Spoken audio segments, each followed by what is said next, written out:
মমতা ব্যানার্জিও তলে তলে চাইছেন যে এই রাজ্যের হিন্দু মুসলিম একটা দাঙ্গা লাগুক। সংখ্যালঘু মুসলমানরা উগ্র, সংখ্যালঘু মুসলমানরা দাঙ্গাবাজ। শুভেন্দু অধিকারী এমন কি হয়ে গেছে যে শুভেন্দু অধিকারীর নামে আইনি ব্যবস্থা নেওয়া যাবে না। কুম্ভ মেলাটা একটা মৃত্যু মেলার সঙ্গে তুলনা করে দিলেন। অতএব আমরা এটা ক্লিয়ার, সম্পূর্ণ শুভেন্দু অধিকারী আর মমতা ব্যানার্জি এরা এমনভাবে রাজ্যের মানুষকে বোকা বানাতে চাইছে যে হিন্দুদেরকেও খেপিয়ে দাও, রাগিয়ে দাও, মুসলমান সম্প্রদায়কেও খেপিয়ে দাও, রাগিয়ে দাও। আমি একজন সংখ্যালঘু পরিবারের সন্তান হয়ে আমি সংখ্যালঘু ভাইদের উদ্দেশ্যে বলবো, মমতা ব্যানার্জি আমার মনে হচ্ছে তিনিও চাইছেন যেই পশ্চিমবাংলায় একটা দাঙ্গা লাগুক এবং সংখ্যালঘু বনাম সংখ্যাগুরু। অতএব এই রাজ্যের সংখ্যাগুরু ভাইয়েরা হচ্ছেন, সংখ্যাগুরু ভাইয়েরা হচ্ছেন হিন্দু ভাইয়েরা, আর সংখ্যালঘু বেশিরভাগ ভাইয়েরাই হচ্ছেন মুসলিম। অতএব আমার মনে হচ্ছে মমতা ব্যানার্জিও তলে তলে চাইছেন যে এই রাজ্যের হিন্দু মুসলিম একটা দাঙ্গা লাগুক। তাই যদি না হতো তাহলে বিধানসভার মধ্যে এই ধরনের বক্তব্য তিনি দিতে পারেন কিভাবে যে সংখ্যালঘুরা যদি খেপে যায় সামলাতে পারবেন তো? মানে উনি সংখ্যালঘুদেরকে কি বোঝাতে চাইছেন? সংখ্যালঘু মুসলমানরা উগ্র, সংখ্যালঘু মুসলমানরা দাঙ্গাবাজ, সংখ্যালঘু মুসলমানরা মারধর করতে পারে, অশান্তি করতে পারে, এটাই তিনি বোঝাতে চাইছেন। অতএব এর দ্বারা আমরা পরিষ্কার, মমতা ব্যানার্জি আর শুভেন্দু অধিকারী তাদের যোগসাজশে, তাদের আলোচনার মধ্যে মূল টার্গেট যে এই বাংলায় একটা দাঙ্গা লাগুক। কেন দাঙ্গা লাগলে হিন্দু ভাই এবং মুসলমান ভাইদের মধ্যে যদি দাঙ্গা লাগে তাহলে সেই হিন্দুদেরকে বিজেপির কোলে তুলে দিতে চাইবে আর মুসলমানদেরকে তৃণমূলের কোলে তুলে নিতে চাইবে। অতএব এই রাজনীতির খেলা তারা একদিকে দাদা আর একদিকে দিদি, তারা কিন্তু এই চিন্তা ভাবনা করছে। এটা আমাদের পুরো ক্লিয়ার হয়ে গেছি আমরা। আরো আমরা লক্ষ্য করে দেখলাম, যদি মমতা ব্যানার্জি বহুত বড় বড় সেদিন কথা বলেছেন, ভালো জিনিস, বলাটাও তার দরকার, কিন্তু পুলিশ প্রশাসন তো তার হাতে।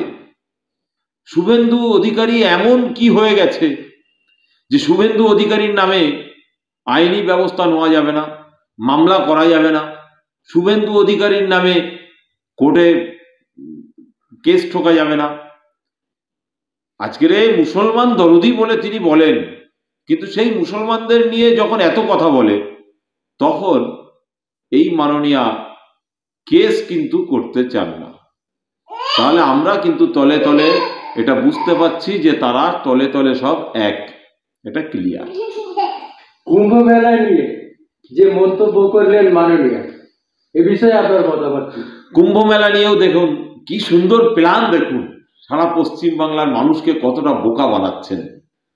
কুম্ভ মেলা হিন্দু ভাইদের একটা ধর্মীয় উৎসব, একটা ধর্মীয় প্রোগ্রাম। সেই ধর্মীয় প্রোগ্রামে তাদের বিশ্বাসের জায়গায় মমতা ব্যানার্জি কি বললেন, মানে হিন্দু ভোটটা যাতে সরে যায়, ভাগ হয়ে যায়, সেই জন্য তিনি কি বললেন যে কুম্ভ মেলাটা একটা মৃত্যু মেলার সঙ্গে তুলনা করে দিলেন। অতএব আমরা এটা ক্লিয়ার, সম্পূর্ণ বাংলার মানুষ এটা ক্লিয়ার হওয়া উচিত যে হিন্দু ভাইয়েরা এক হয়ে যাও, আমি তোমাদের বিরোধী। এটা শুভেন্দু অধিকারী বলছেন আর উনিও ওনার মুখ দিয়ে বলে এটা পরিষ্কার করে দিলেন।